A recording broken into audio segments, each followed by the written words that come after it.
another year of UFC content right here at Awesemo.com. Of course, I am Jason Foy. As always, I am joined by the fighter Pete Rogers Jr. We're here to break down UFC Vegas 46, which goes down on Saturday. This is a fight card that has gone through some changes already. Of course, everyone, whether we're playing MMA, basketball, whatever the sport is, we all know about health and safety protocols that has hit the UFC this week. We'll talk about that as we do go on. But Pete, happy New Year to you. Great to finally be back. It's been about a month since we've been here. Great to, I'm jonesing for some MMA, but we're at 10. How low are we going on fights this week? I don't even want to talk negative, Jason. We're back. Thanks for joining us, guys. Happy to have another year of UFC fights. Extremely grateful for the opportunity working with Awesemo, providing content for you guys. Jason and I absolutely love doing what we do. But let's be real. This card has been through the ringer, and it's been hit from Maine to Spain. You got dropouts, you got COVID protocols, you got some fights being pushed back. Let's hope for the best, right? Let's hope for 9+ fights. Anytime you get lower than 10 fights, obviously the combinations become less, and it becomes more of a very careful, methodical card that you have to navigate through. So I'm interested to hear your take on some of these fights, but all in all, just genuinely excited to be back to break down fights again. Between all MMA, it's just been like too long of an absence for me. Like I get it, a week, but man, 4 weeks, it was a damn near month. It was too much. Of course, we appreciate everyone that's already in the chat. Of course, you got any questions, line those up right there. Yeah, I was thinking about kind of my strategy, and we're going to see what happens with Brito. That's kind of the one unknown at this point. Inconclusive COVID test yesterday. His entire team will get retested, so we'll see what happens there. Bill Algeo, obviously he had kind of mentioned, he's like, you know what, Brito can't be in there. I'm down to be a backup for the main event here. So we'll see how it goes there. But as I'm thinking about strategy and if we were to lose one fight, we get down to 9 fights, that's where stacking is going to become a big part of our thought process. We're not big stackers in terms of MMA, but when you start to get, 9 fights and less, that's got to be a part of the thought process. If we do get to that, obviously everyone's going to want to stack the main event. I think a way to get different is going to be looking at potential other fights. And that's where I think you guys start looking at what are the fights that can have takedowns, which if we do get down to even to 10 fights, that Algeo Brito fight is a fight that I'm really looking at stacking, because I think that is kind of, when you're looking to get different, that may be a way to get different on this slate. Yeah, it's a great point, Jason. And, whenever we get to a position where we have to start really incorporating stacking fights, you want to target the correct fights. So obviously you don't want to target fights that are going to end inside the distance, right? Like that's probably not the best path. You need fights to get stretched out, go beyond 2.5 rounds, so that both players within your lineup can really pay off that salary and get you, into the optimal lineup. So pace, also just like well-rounded fighters where they can incorporate takedowns, or guys that are good at getting back to their feet. So typically you would say that heavyweight MMA would not be the optimal stack. It would be more of a stacking the lighter weight classes, like the WEC stack, we can call it, where it's 155 pounds and under. Target those fights where you're going to see, upped volume, more pace, more pressure, stuff that can really, just churn out fantasy points for us. So we'll have to see how it goes. I hope that we don't have another cancellation, but it is what it is, and we will adjust accordingly. Matt asking in the chat about the Pereira Andre Fijo matchup. Yes, that fight has been confirmed. A lot of these fights that were supposed to be on this card that have been moved to other cards, a lot of them are being moved to next week at UFC 270. So we're going to have a big lineup. And I think what you're going to see the UFC do here, I think you're going to start to see more 14, 15 type fight cards in case there are cancellations. So you maybe still end up with 11, 12 fights. But Pete, let's get right into this. Of course, we are sponsored by Prize Picks. We'll tell you a little bit more about Prize Picks later on in the show. Of course, if you're already joining us here on YouTube, be sure to smash that like button. That helps our ego out a lot. And of course, it also helps out the algorithm as well. So be sure to do that. Of course, so we got a ton of great programming for you each and every day. If you're like me, I'm always watching all of our NBA content to get ready for the NBA contest of tonight. And of course, speaking of NBA, the free premium data and tools over at awesemo.com today include NBA main slate ownership projections. Also, NHL player rankings are free on the site as well. And of course, the NHL strategy show will be coming up after us. But Pete, the main event, Chikadze taking on Calvin Kattar. Calvin Kattar, first fight in a year since that loss against Max Holloway. Giga 7-0 in the UFC, has been an absolute tear, coming off a big win against Edson Barboza.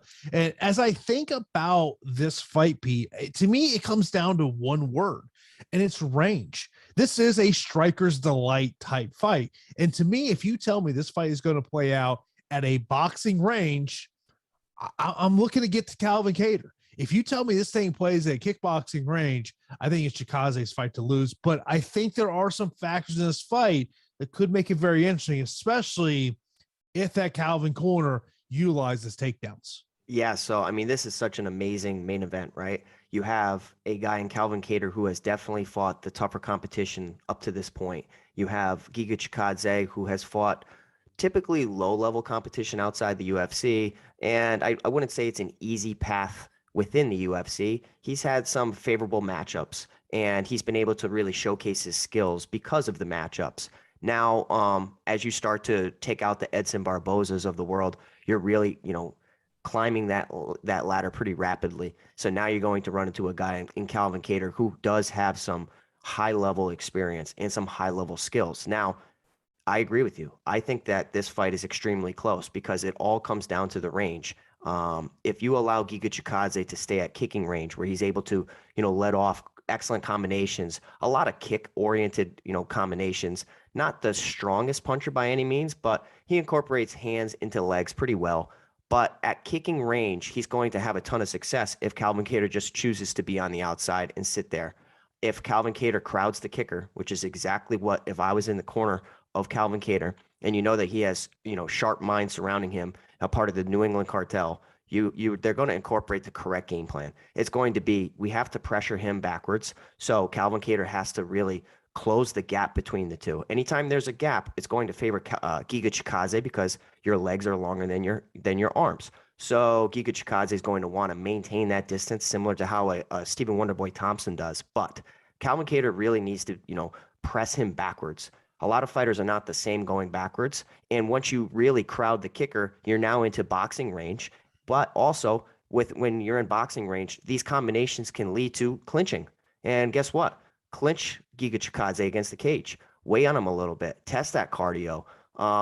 Possibly zap the energy out of him. Because I will tell you that, throwing kicks demands high energy. So a guy that has such a kick-oriented style is going to need his cardio. And up until you start to really deal with adversity, of course you're going to have cardio, but how do you deal with that adversity? And I also think that Calvin Kattar's wrinkle, where he can really make a difference in this fight, is showcasing some of that underrated wrestling and grappling. Now, I'm not expecting him to go out there and ragdoll Giga Chikadze. I'm expecting him to, clinch with him. If the opportunity presents itself, land in top position, control Giga Chikadze, zap some of that energy, incorporate some ground and pound. But I will tell you, Giga's not the same fighter when he's on the mat. And that goes for a lot of specialists. And he's a specialist on the feet. So take him to where he can't kick you.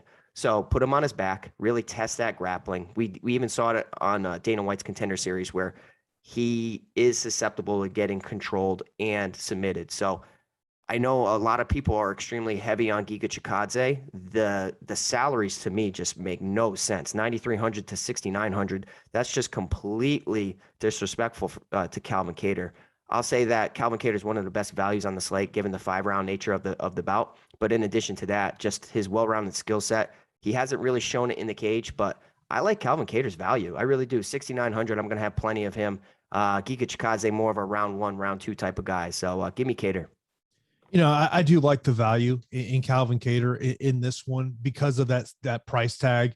Of course, as we do this show here on Thursday, just after 1 o'clock Eastern time, we don't have FanDuel salaries out there. So we'll see what those FanDuel salaries end up being. But, you look at Giga, one of the things from a DFS perspective that you do like is the fact of 5 straight fights. He's got at least 1 knockdown in those fights. I mentioned about coming off that win against Barboza. Prior to that, a win against Cub Swanson. For Calvin Kattar on the other side, Pete, to me, it's a question of how does he bounce back after Max Holloway landed 447 total strikes in a 25-minute fight. Max threw over 700 strikes in a 25-minute fight. How do you bounce back? It's been almost a year to the date from his fight against Max Holloway. And, look, I would say this. I think if you are going to put some cash lineups in, Calvin Kattar is going to make. I mean, look, because of the changes we've had, roster construction is not going to be difficult this week, because if you want to throw in a Calvin Kattar and then you want to throw in a TJ Brown's at 7,100, you can go get whoever you want. So to me, this is one of these weeks. And by the way, ownership projections have been updated over at Awesemo.com. So if you're an Awesemo Plus member, you can check out that. Alex just updated that about 15 minutes ago. So you can check out that. Of course, the only salary that we do not have right now on DraftKings is Kevin Croom. Of course, took this fight yesterday morning, taking the fight on 4 days notice. Of course, he's got teammates on this card in Joseph Holmes and TJ Brown. TJ Brown has been training there at Glory MMA and Fitness. And for anyone who's watched us for any length of time, you know how much we do like that Glory MMA team. Mike, appreciate you in the super chat. If you got a question about anything with your super chat, just let me know. We'll get your question in there as well. But to me, I'm going to be sprinkling both sides of the main event. And if we're 9 fights or less, to me, I'm looking at stacking this fight. But let's move on here. Co-main event is a heavyweight matchup. Kind of surprised with this fight as a co-main event, but it's what they've gone with here. Jake Collier taking on Chase Sherman. 8,500 for Jake Collier, 7,700 for Chase Sherman. I mentioned this question to you in a text earlier this week. Who do you trust more? I think the answer is Jake Collier, but this is one of those fights that if you tell me Chase Sherman knocks him out in the first round, wouldn't be shocked. If you tell me Jake Collier grinds his way to a 3-round decision, wouldn't be shocked. I feel like this is a fight that we have to prioritize because it is heavyweight MMA. But man, I don't feel good either way, Pete. Yeah, I don't think the word trust and low-level heavyweights kind of go hand in hand. So I would definitely never associate trust either of these guys, especially in the same sentence as low-level heavyweights. So I mean, I'm interested because Jake Collier is kind of like, having a resurgence within his career. He comes back to the UFC, and, when he comes back to the UFC, he was handed a very, very difficult matchup in my boy, Tom Aspinall. And you obviously saw Tom Aspinall's, his just skill set just completely on display. And then he bounces back against Jean Vellante with pretty high volume for a heavyweight. In addition to that, he also just dropped a split decision to Carlos Felipe, had pretty high volume, landed 130 significant strikes in a 3-round bout. I really like what I've seen from Jake Collier, and it's basically because he's a former middleweight who has presented that volume in the heavyweight division. Yeah, he's just a little thicker and a little heavier now, but he still fights similar to how he was back in 2017. It's interesting to me, and I really do like just how he has that little light heavyweight, middleweight type of style to him. Jake Collier and Chase Sherman probably go tit for tat here with combinations. Chase Sherman a little bit less mobile than Jake Collier is, where I think Jake can start to incorporate some interesting combinations, hands and legs. They both bury leg kicks, which will be interesting in this bout. But I like the movement, the evasiveness of Jake Collier. He doesn't stand there for to receive some shots from his opponent, whereas Chase Sherman, his head is right on the center line and he's there to receive, counters all day long. I think that Jake Collier will probably end up stretching this fight out, and this will be a rare time where heavyweights end up going the distance. But Chase Sherman throughout his career has been extremely inconsistent, and I really do like what I've seen from Jake Collier, even though it's a small sample size with his return in the heavyweight division. And Tom Aspinall, Jean Vellante, Carlos Felipe.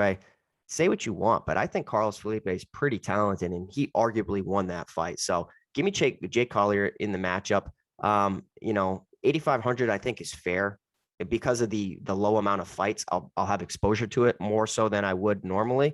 But Jake Collier at 8,500, I think that he can go out there and just put a tremendous amount of volume on Chase Sherman en route to a decision victory. Mentioned this question we got in our Discord chat a little earlier today from Sam Castle Dance. Does Chase Sherman suck so bad that it doesn't matter? He's at Sanford MMA. Okay, so you know that everybody knows I love Glory MMA and I love Sanford MMA. And those are powerhouse gyms, in my opinion, because you have specialists coaches. You have Henry Hooft, specializing in all the striking classes. In addition to that, you got Tyrone Spong. You got all these notable names. Then you also have phenomenal wrestling, Greg Jones. So, like, the coaches are there, the teammates are there, but sometimes the skills don't translate into the cage. And I don't like saying anybody sucks because, this is MMA and, it's just a little brutal of a way to put it. I'll say that Chase Sherman, they're low level heavyweights. And just because he's out of Sanford MMA does not make me want to blindly pick him. I'm still going to pick the better fighter in this situation. And I do think that Jake Collier, oddly enough, is the better fighter. And I'm going to pick him, even though he's at 8,500.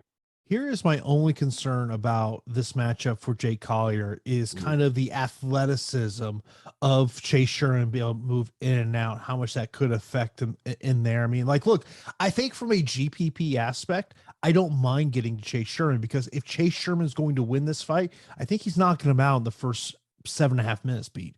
But if you tell me this fight's hitting the third round, yeah, I'm all over Jake Collier because one of the things we have to see with Jake Collier is that volume can increase as the fight goes on.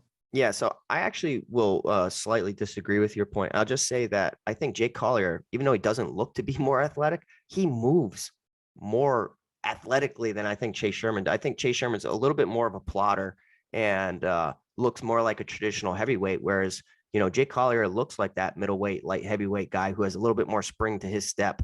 And, over time, we have seen Chase Sherman not really deal with damage so well. But I will agree with you that if a finish happens, I'll probably think that Chase Sherman found his way into a knockout victory. But I like Jake Collier in the matchup. Yeah, it's a matchup. I mean, look, as you said, it's low level heavyweight MMA, and so we'll see what happens there. Of course, this is the Awesemo MMA strategy shows. We're getting you ready for UFC Vegas number 46, which goes down on Saturday. Myself and Pete will be back here on Saturday for live before lock. I do want to let you know, of course, this weekend is Super Wild Card Weekend in the NFL. We've got a great promo going on over at Awesemo.com that goes through Monday, January 17th, as you get our NFL Express weekly pass for only $1. We use the promo code Super Wild at checkout. That's one word, all caps, Super Wild, to activate $1 NFL Express weekly pass. Gives you access to player ownership rankings for all NFL slates and everything we have for offer for showdown and single game contests, including player projections, ownership projections, and our top plays tool. Again, that's Super Wild at checkout for this great promo we got going on here for Super Wild Card Weekend. Of course, I will be at Raymond James Stadium on Sunday, 1 o'clock, Bucks and Eagles. Looking forward to that one as a playoff season, as the end is here, Pete. Yes, I can't wait. I'm extremely excited for some of these matchups and still haven't really put my finger on who I'm picking to win the Super Bowl or even go to the Super Bowl, but I'm trying to hammer that down before the weekend hits and play something. Now, of course, my second favorite fight of this fight card is a fight we're going to talk about next. It's a flyweight match between Brandon Royval and Rogerio Bontorin. 8,800 for Royval, 7,400 for Bontorin on the other side here. This is just a tremendous matchup. But as you look at the tail of the tape, Pete, in this one, the thing that sticks out clearly to me is that reach advantage that Brandon does have. Yeah, for sure. So I really love this fight. I think that both fighters are extremely skilled. You can find reasons to back either one of these guys. Rogerio Bontorin is definitely the more powerful of the two with more explosive takedowns. Brandon Royval is more of a slightly high volume guy, where he uses his length to his advantage, but his sneaky jiu-jitsu is the reason why he's so crafty. He's able to, threaten with tons of submissions from all areas, scramble in certain situations. And traditionally, Rogerio Bontorin's powerful takedowns and good grappling, poses problems for a lot of fighters. But I feel like both of these guys can somewhat, they can negate each other a little bit. And you do have Brandon Royval coming off a fight against Alexandre Pantoja and Brandon Moreno, two of the most skilled fighters within the division. So he's somewhat faced like a murderer's row within the UFC. Tim Elliott, Kai Kara France, Moreno, and Pantoja, extremely highly skilled fighters. Whereas Bontorin has faced a little bit softer competition. He still fought some good guys, but I really just feel like a guy in Brandon Royval can negate some of the strengths of Rogerio Bontorin. If this stays on the outside, I do like the striking of Brandon Royval, even though it's his jiu-jitsu, that's his bread and butter. I like Royval's length. I like his craftiness on the mat. I don't really like his takedown defense a lot. And I don't really like the takedown defense from either one of these guys, because when you're such a dominant grappler or a jiu-jitsu specialist, you welcome getting taken down.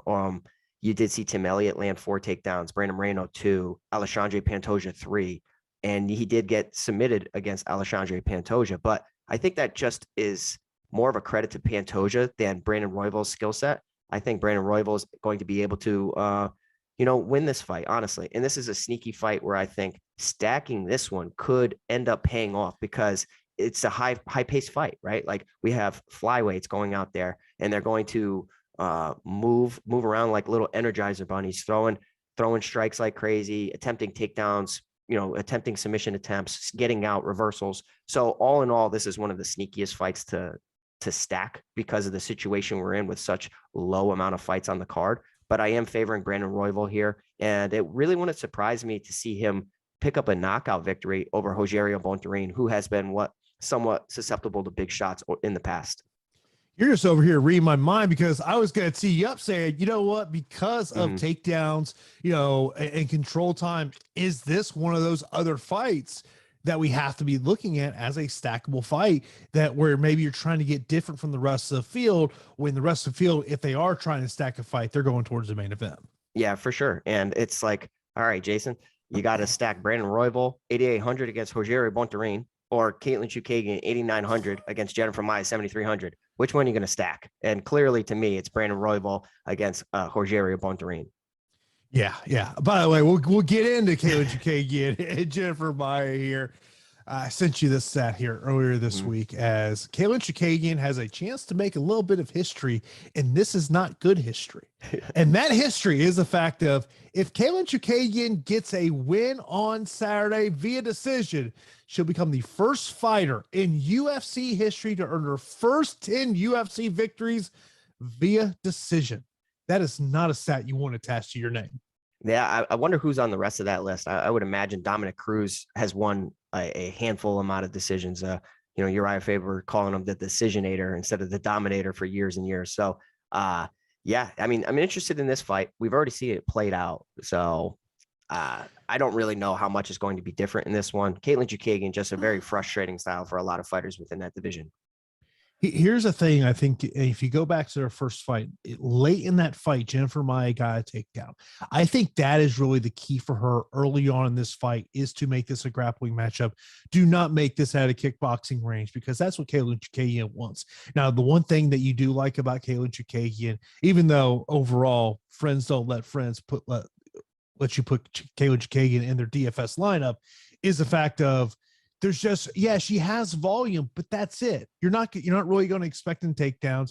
This is a fight that's likely going to play out over 15 minutes. This could be a fight, if you get the winner right. Like, from a GPP aspect, I'd be more looking at the Jennifer Maia aspect, because of her potentially going that takedown route to use her jiu-jitsu. Yeah, so if I'm in the corner of Jennifer Maia, obviously you don't want, the fight to go the same way it did the first time. How do we make adjustments? Well, Jennifer Maia needs to close the gap, initiate a clinch, and try to incorporate takedowns earlier. If she's able to get a takedown around, or even just win 2 rounds, now you're talking about possibly stealing a decision. But we've seen in modern day MMA where if you get taken down and you just kind of blanket opponent for X amount of time, and the opponent ends up getting back to their feet and they start to land the more damaging shots, effective striking, effectiveness throughout the round, landing the more damaging shots, you can still see Katlyn Chookagian end up with the victory. So it's not necessarily a given that a fighter who's going to land a takedown and some control time is going to walk away with the decision. We've seen in modern day MMA where judges are different, and it all comes down to who's going to be judging that fight. But I will tell you that Katlyn Chookagian, it gives me some hope, even more so, because I think that she has some underrated grappling, underrated jiu-jitsu, underrated wrestling. Her husband or fiance is a phenomenal wrestler in his own right, but she's also been working with Gregor Gillespie, which I think is interesting. And, they train pretty frequently together. And if you needed to work on your wrestling, there's probably not a better guy to work with, in the UFC at the moment than Gregor Gillespie. So I like what I've seen from Katlyn Chookagian. I think it's going to be the same. She's going to stay on the outside. She's going to pick apart Jennifer Maia. In addition to her good combinations and good hands and legs, she just has unique movement, and she's able to utilize her length to her advantage in a lot of these fights. So it's a Katlyn Chookagian decision for me. I would absolutely be shocked if Katlyn Chookagian's able to pull off a victory and get a finish. But yeah, it's Chookagian. Despite the 8,900 price tag, she's probably going to, walk away with the decision. Yeah. Just look at that prop bet, Katlyn Chookagian via decision. I want to say it was like maybe minus 200, which I was actually surprised it wasn't higher than that. But now we've got some interesting nicknames on this fight card. Yeah. Brand Royval, Raw Dog, by the way, got it from a fan, and that was in the crowd. But our next matchup, so we have got Harry Bush against Slavoklos.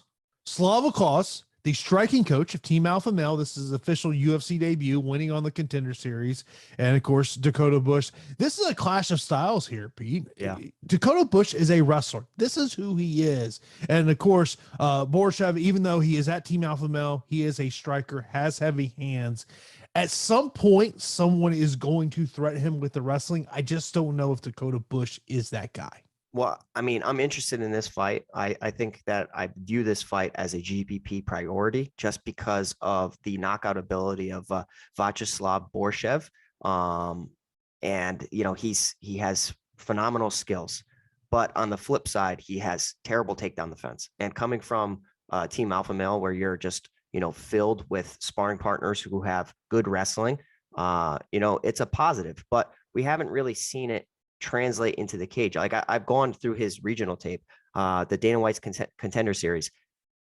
He's not the same guy, and it's just because he's green when it comes to MMA. And he's had 250, 300 striking matches or something ridiculous like that. When it's on the feet, he looks good. He has a high guard. He shells up. He puts combinations together well. The guy is extremely tricky, but you can take him out of his element by incorporating takedowns. And I do think that a guy in Dakota Bush, cross training with Glory MMA as well. So it's interesting because we saw him against Austin Hubbard on short notice. And when you're on short notice, that's not mentioned too often, and a lot of people somewhat forget about that. But to not get finished by Austin Hubbard, something that Max Roshkov can't say. Austin Hubbard is a tough guy, solid takedown defense, good striking.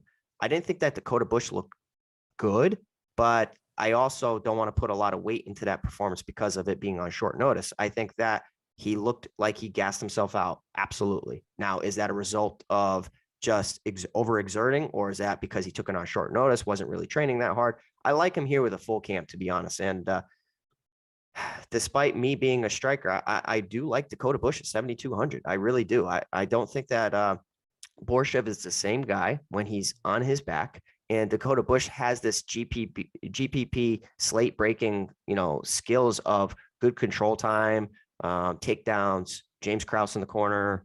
I like him here at 7,200, and it kind of surprises me. But all in all, I'll have plenty of Borshev because this is just a GPP priority for me. I totally get what you're saying there. It's a clash style here between a wrestler and a striker. Of course, this is also MMA strategy show. We are sponsored by Prize Picks. Of course, you got to check out everything that Prize Picks has going on over there. You can download in the App Store, Google Play, or play over at prizepicks.com. And be sure to use that promo code Awesemo, as they've got a $100 first match deposit bonus over there, and a great thing that we have going on over there right now. Get 1 month of 1 month free of Awesemo Plus Platinum when you sign up and make a deposit at Prize Picks. You'll receive an email within 24 to 48 hours after you redeem your free month of Awesemo Plus Platinum. And I was looking over at the Prize Picks props that they have over there for this one. And first off, the significant strikes is the one that sticks out to me. And I'm going to look at a matchup that we just talked about. Katlyn Chookagian and Jennifer Maia. The prop number of 70.5 significant strikes landed for Katlyn Chookagian. Oh, I am more on that one. Yeah, I think that she's, started to up her volume as well. It's because she doesn't want to be in close fights. She landed 73 in their first encounter, but I mean, she can throw more when she's needed to. And you saw that in her previous performance against Viviane Araújo, where she landed 127 significant strikes. So I'm saying more as well. Also on the significant strikes land, a Giga Chikadze 58.5. I like the over on that one as well. I mean, you know, because the thing is that we saw what the amount of punishment that Calvin took against Max Holloway. And if you think this fight is going to go 3, 4, 5 rounds, how do you not play the over on Giga in that spot? Yeah, I think it's going to take some time for Calvin to close that gap, you know, test the cardio of Chikadze, and result, he's going to, you know, land a ton of kicks from range. So I think it's close, because I think Giga is going to be on his back a lot, or pinned up against the cage. But I still will agree with you, and I'll say over.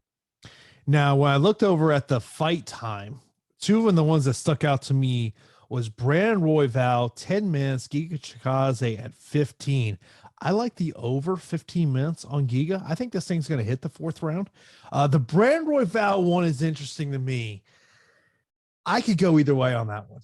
Well, let's hope we want more, right? Because if we're going to stack that fight, we can't have it ending under 10 minutes. So he definitely has the skills to get 1st round finishes or 2nd round finishes. But I feel like they're both so well matched that they could end up testing each other, and this could end up getting stretched out. So Brandon Royval, in his 4 UFC appearances, round 2, round 2, round 1, round 2. So if history is going to repeat itself, you will say less. But I'm going to say more, oddly enough.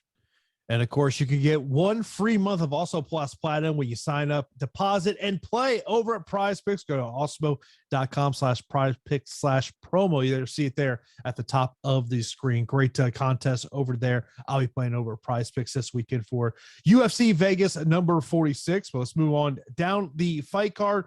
Now, we have no idea, Pete, whether this fight's going to happen or not. Algeo and Brito in this one. Bill Algeo, 7,600. Brito, 8,600. It's actually one of those very unique weeks on DraftKings where we have 2 8,600 fighters and 2 7,600 fighters. But this is one of those ones where, you know, if you are looking at stacking, this is another one I'm looking at with the potential of kind of, you know, some takedown attempts, some ground control, things along those lines. Yeah, so I'm always interested when a UFC newcomer is the favorite and has the higher salary in a situation like this. So, you know, you have a guy in Bill Algeo who at 7,600 has fought some tough competition within the UFC. Ricardo Lamas, I thought that he looked pretty damn good in that matchup in some, you know, areas. He scored 54 fantasy points in a loss, was not finished. Got a decision victory over Spike Carlisle, scored 85.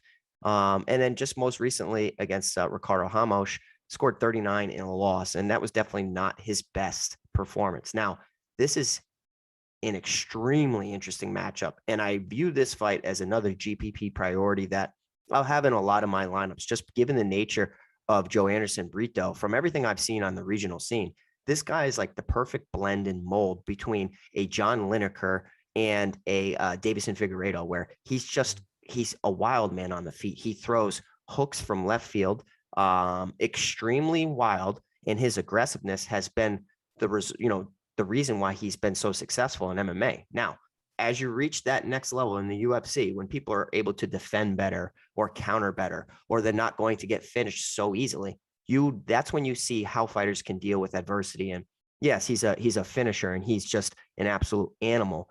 He will get takedowns as well.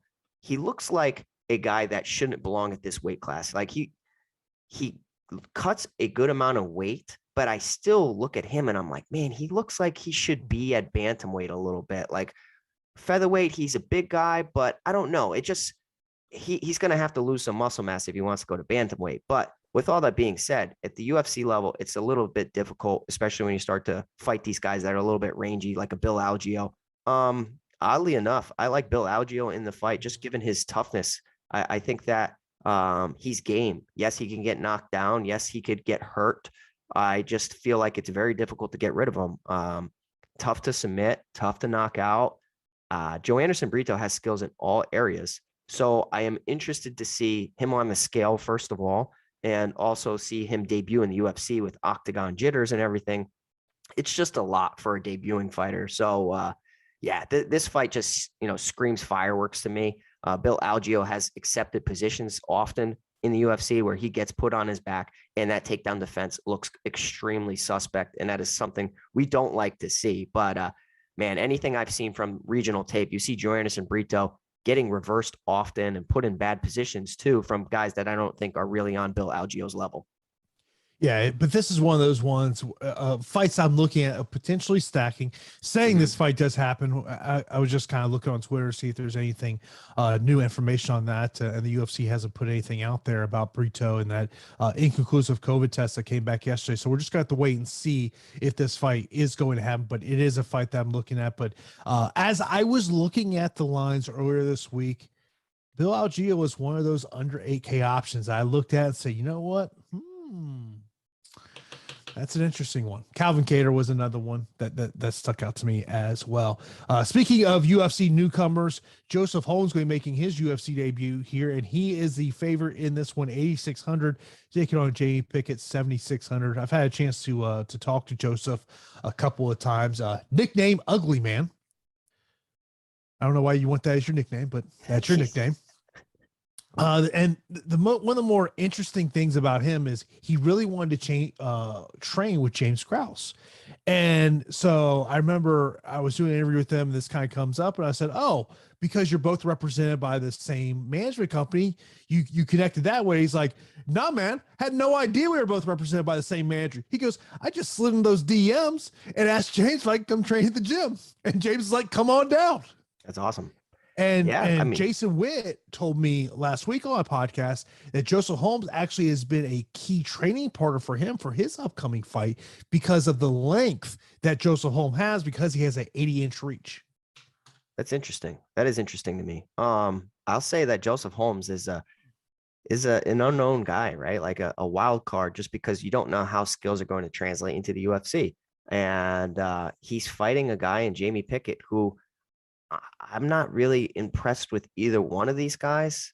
I do like the skill set of Holmes more than what I've seen from Pickett, but I have zero trust in this matchup. If I had to label this fight, this is the least trustworthy fight on the card. Like, I don't know what to expect, because you have a guy with a massive frame in Joseph Holmes who seems somewhat green.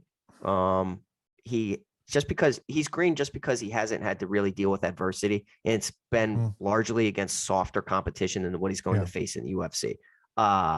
He has good shots, so he really likes to throw straight shots, which is something I love to see. Basic punches, but fundamental punches are extremely important for success, and a guy that likes to utilize his reach is extremely important for me. Jamie Pickett, more of a counter fighter with, bursts of explosion where he will, just come forward with aggressive combinations. It's the grappling, right? Joseph Holmes is a brown belt in Brazilian Jiu-Jitsu. And when you combine that with the James Krause takedowns against the cage in James Krause's system, like if James Krause ever came up with a grappling for MMA DVD set or something, it would be one of the most purchased products out there, because he really has such a unique style of chaining together takedowns, lacing the legs, outside trips, reaping the leg, all that good stuff. So I think that the combination of having a smart corner in addition to the raw skills of Joseph Holmes could actually work out in his benefit. It's just, does it happen in his debut fight, right, Jason? Like, Jamie Pickett surprised us. Like, he surprised me. I didn't really think that he'd have a lot of success against Laureano Staropoli. He did. Staropoli really dropped the ball, did not look good. Jamie Pickett can chain together some takedowns, but I think that he's a little reckless in some moments. And you saw that an aggressive fighter can put him away in Jordan Wright. You lose to Jordan Wright, it's a bad look, in my opinion. I just don't really know what to think of that. Yeah, he's aggressive and he has good striking. Losing to Charles Byrd, who actually is a pretty solid jiu-jitsu competitor and pretty solid on the mat. That's interesting to me. I do think that the length could pose some problems, and that we could see Joseph Holmes getting a submission here, but little to no faith in this matchup, Jason. I mean, if you want to just blindly put it in your lineups, I wouldn't have a problem with it. They're both affordable, 8,600, 7,600. I think the line's about right, to be honest. And I'll be back in Holmes, but I kind of hate this fight. I feel like I've never gotten a Jenny Pickett fight right in the UFC. For whatever reason, at times I'm on him because I win, and when I'm not on him, he wins. But I like what you said. I do wonder with Joseph Holmes, is he a little too green heading into this one? I mean, look, when he has Fight and Contender Series, you saw the facial expression he had when he didn't get the contract. Ends up having to go on to, he ends up being on a Fury car, which was a part of the Looking for a Fight series, which I want to say debut within the last 24 hours on the UFC YouTube channel, where both Joe Holmes and Trey Ogden, both also trained by James Krause, ended up getting signed off that fight card. But yeah, it's just one of those ones of, that trust, don't trust, or you're unsure about them. This is one of those matchups there. Next up, we've got Court McGee taking on Brahimaj. 8,300 for McGee, 7,900 for Brahimaj. Court McGee is another. You talk about kind of goes to the decision a lot. That's Court McGee. Did I see the stat? 17 of his 18 UFC wins are via decision. It's pretty ridiculous. Like, the guy has, I don't know, man. It's kind of crazy. Like, how do you not even fall into some of these finishes? How do you not fall into a submission win? How do you not get lucky with a shot and put somebody down and finish them? It's just weird to me, but I'm interested in this fight, man. I really am. I really believe in Ramiz Brahimaj. I think that he has exceptional grappling, good top control, good ground and pound, powerful strikes as well. This is a nice test against Court McGee because it's a staple within the division, a guy who has, had inconsistent success in the UFC and is more of a fan favorite, and a guy that, a lot of people like to get behind and root for. I don't think that his skills are the same in 2022 that they once were. And I do think that decline will be pretty evident come Saturday. I think Brahimaj, trading with some talented fighters, Syed Awad, one of them. I really like that camp. I actually met Brahimaj when my friend fought Syed Awad. I like him here at 7,900. I think that he just has exceptional wrestling and grappling. Court McGee is not the easiest person to take down. He's really not. He's pretty well-rounded, has skills everywhere. He's just not the most dangerous. But I will tell you that you can catch anybody off guard by hitting them with a quick blast double or pinning them to the cage, and their takedown defense against the cage is just not really up to par. And I think that's where we're going to see the strength and power of Brahimaj en route to a nice victory here. I think debuting against Max Griffin, hindsight's 2020. I think that's more of a difficult fight than it is against Court McGee.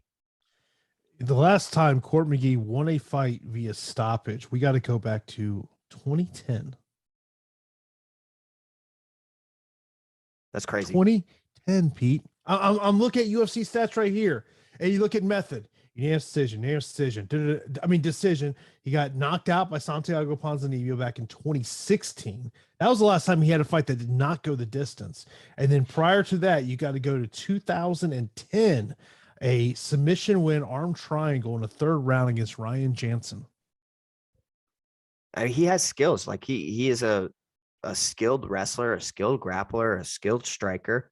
Is he on the decline a little bit? And I happen to think that he is. I just don't, the fight against Silva, he did look good in moments, but I think that was largely due to Silva just kind of accepting the fight for a paycheck coming in.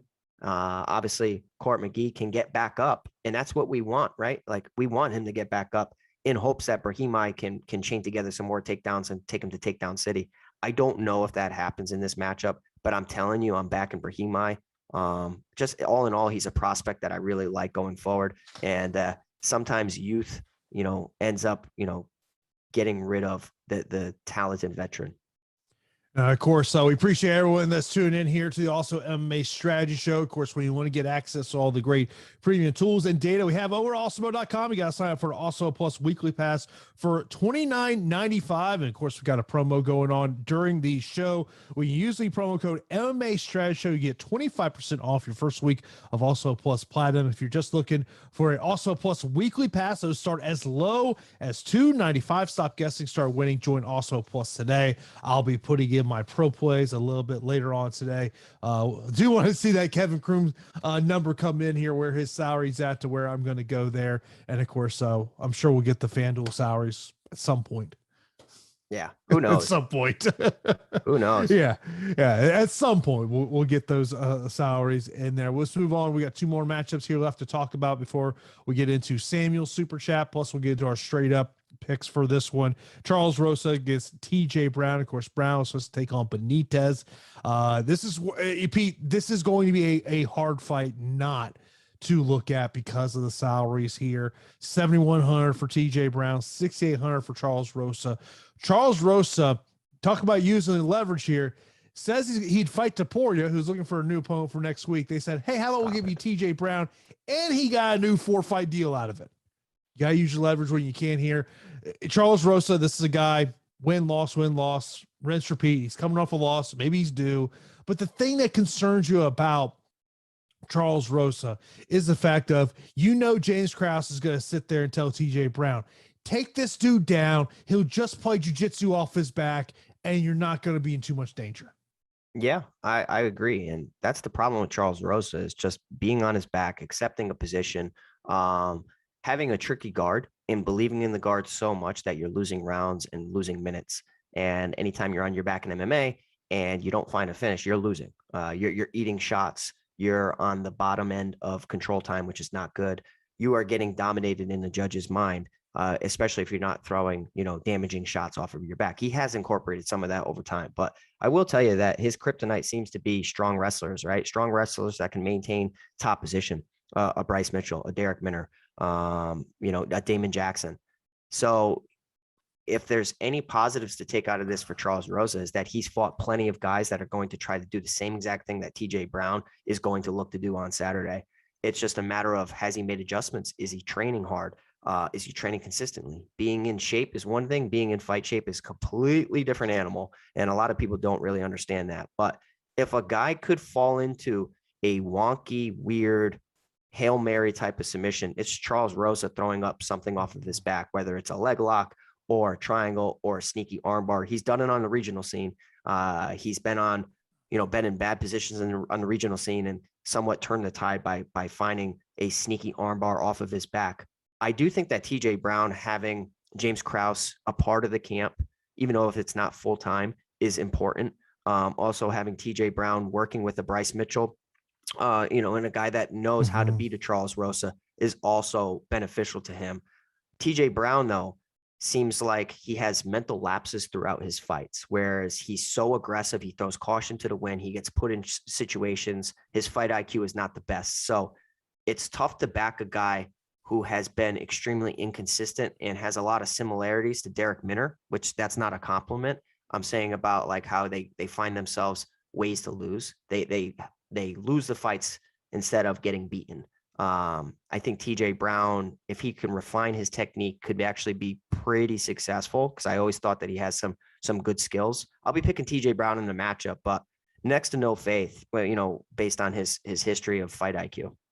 And of course, a note this is going to be a matchup at 155 pounds. Also, as Samuel mentioned, it's going to be Chalk City because of the salaries in this one, which, I mean, look, you want to get a little different. Maybe you get away from this fight. You're just well under the field in terms of ownership in this one. Then our final fight, Brian Kelleher versus Kevin Croom. Brian Kelleher does have a price point in DraftKings of 7,500. We do not have a price point on Kevin Croom. Kevin Croom taking this matchup yesterday. I've not seen what weight class this fight's going to be taking place at. Featherweight. I would imagine it's going to be featherweight. Yeah, I think I read something that said featherweight. Look, I think for Kevin Croom, he's look, you're familiar with this guy. This guy's been around the regional scene for, he's fought, he'll fight anyone. 4 days notice here. I do wonder, can he stay away from that Kelleher guillotine? It's interesting, right? I'm interested in this fight. You have Kevin Croom at 5'11" with a 73-inch reach against Brian Kelleher, who is 5'6" with a 64-inch reach. So massive, massive reach advantage for Kevin Croom. This is a guy that really likes to strike on the feet and was basically known as a banger throughout MMA gyms. When anybody that was, training with him or whatnot, the kid likes to scrap. And in a lot of his fights, he'll throw caution to the wind and he'll put together great combinations. He needs to be a little bit more fundamental in a fight like this against Brian Kelleher, who I think should have an advantage despite the massive reach disadvantage in this fight. I like the power out of Kelleher. I like the combinations too. I think that his power makes him a live fighter no matter how the fight's going. But it's his sneaky jiu-jitsu that's really the difference maker for me. And Kevin Croom will like to, clinch up, incorporate some takedowns, gets a little lazy, leaves his neck out there at times. And you have seen throughout, his resume that he's able to get submitted from triangles, guillotines, rear naked chokes, and get TKO'd as well. So this is not going to be an easy fight, despite, stepping up on short notice and Brian Kelleher having a full camp. But I do favor Brian Kelleher here still, despite the massive reach disadvantage. So I think Kelleher gets it done. Croom's got to avoid submission attempts, and he'll have a better shot on the feet than if it hits the mat. Of course, coming up next here at Awesemo.com is going to be NHL strategy shows. Guys, will get you ready for tonight's NHL slate. We got a couple of questions to get into, but before we get to that, let's get to our straight up fight picks. Main event, Calvin Kattar, Giga Chikadze. Man. Heart says one thing, brain says the other. I'm going to go with the brain. Give me Giga Chikadze. I'll go Jake Collier, Brand Royval, Caitlin Chikagian. I'll go. Pete's kind of convinced me on Dakota Bush, so I'm going. Pete tends to do this on the show here. I'll go Bill Algeo. Give me Joseph Holmes. I'll go Brahimaj. I'll go Brown, and I will go Kelleher. Okay. Can't blame me on the main event, but I am going to go with Kattar, Jake Collier, Brandon Royval, Chikagian, Dakota Bush, Bill Algeo, Joseph Holmes, Ramiz Brahimaj, TJ Brown, and Brian Kelleher. Before we get into Samuel's super chat, I want to mention a question we got over in Discord a little earlier from Sam. He says, what are your favorite DFS contests across the industry? Samuel, I really love playing 20 max, 3 max. I like the multiplier contest over on DraftKings as well. Great way to kind of build up your bankroll there. Over at Prize Picks, I really like to look at those takedowns landed numbers. I think sometimes you can find a good number to play there. Yeah. It's a matter of just knowing your strength. And I think single entry for MMA, if you take a safer approach, you don't necessarily play for upside, but you play a little bit safer, I think that it could be profitable. MMA is very, very difficult. So a 20 max makes sense. 150 max even makes more sense. But obviously you got to pump out some more money for that. But 3 maxes are nice because it allows your opponents to really only have 3 lineups. And if you're knowledgeable, listen to the show, you get some solid picks, and you could definitely be profitable with that as well. Of course, Samuel over there in the super chat. So he's got, well, first off, top 2 cash. The top 2 cash for me would probably be. It's an ugly card to say cash. Oh, man. What the hell do you do with that? I might go Collier or Royval. Yeah, that would probably be right up there. I mean, but there's not that one that you just feel uber confident with. No. I do like getting Calvin Kattar cash though. That's a great point because of the salary. It just it's so cheap. Favorite GPP plays. I think you got to look at that Holmes and Pickett fight. Just very volatile fight there at middleweight, and I would look at Kelleher and Croom as another fight to target GPP. Okay, I like the Borshev fight. I think that's interesting, and that Royval Bontarine, man, that pace is going to be bananas. Underdog's a target to me. Maybe looking at those as champions as well. To me, I'm looking at Algeo, Bush, and Kattar. Yeah, I like that. I'm gonna go with. I really don't even understand how Brahimaj is an underdog. It makes no sense to me. I guess just because he's fighting a guy who's a UFC staple, but I think the trajectory of Brahimaj is up and the decline of Court McGee. So I'll say Brahimaj is my favorite under 8,000. And then after that, I start looking at, Kattar, TJ Brown, Kelleher, something like that. When it comes to favorite inside the distance fights, I see a lot of decisions on this card. But I would kind of label out some of the fights I just mentioned: Kelleher, Croom, Pickett, Holmes, and Royval Bontarine is another one I would look at. I would agree with that. I'm interested to see what your take is on how many finishes, because say we have these 10 fights. What are you doing? What's the line? Sam has set his number at 2.5. 2.5, Sam. Bro, Sam. I would set the number at 4.5. Yeah, I'd say more. 2.5, bro. If he was a bookie, he'd be getting crushed. Favorite punts or fades? Punt play. I mean, Calvin Kattar has got to be a 6,900. Has to be. I think another punt play that he's done it time and time again, despite the volatility, would be a Charles Rosa throwing up a Hail Mary from his back. But man, he gets controlled way too often. I'm telling you, he's got sneaky jiu-jitsu. Anytime you submit Manny Bermudez, people don't know who Manny Bermudez is. If you're from New England, you know who he is. That's a sneaky win. I mean, I would say this maybe more of a GPP fade, maybe Kaylin Chikadze, just because of how does she rack up the points in a decision win? How many strikes has she got to throw to be optimal? It might make lineup construction even easier if you just cross that fight off. That might be something I might do, is just say, hey, I don't think they're really going to get over 85 fantasy points. I'm okay with getting away from it. But every now and then you see fighters get a takedown, a couple takedowns more than you thought, a knockdown or two that really elevates their score. But I'm okay with getting away from that fight, to be honest. Of course, we'll be back here on Saturday, live before lock. I want to say we're on at 12:30 p.m. Eastern time there on Saturday. Get you ready for UFC Vegas number 46. Appreciate everyone tuning in to the Awesemo Strategy Show. Of course, as you leave the show, leave a thumbs up. Of course, you're not subscribed also right here on YouTube. Do that as well. Coming up next is the NHL Strategy Show, so stay tuned here. Those guys get you ready for tonight's NHL slate. So that's going to do it for us. We will talk to you on Saturday on Live Before Lock. Have a good day, everybody. Thanks, guys.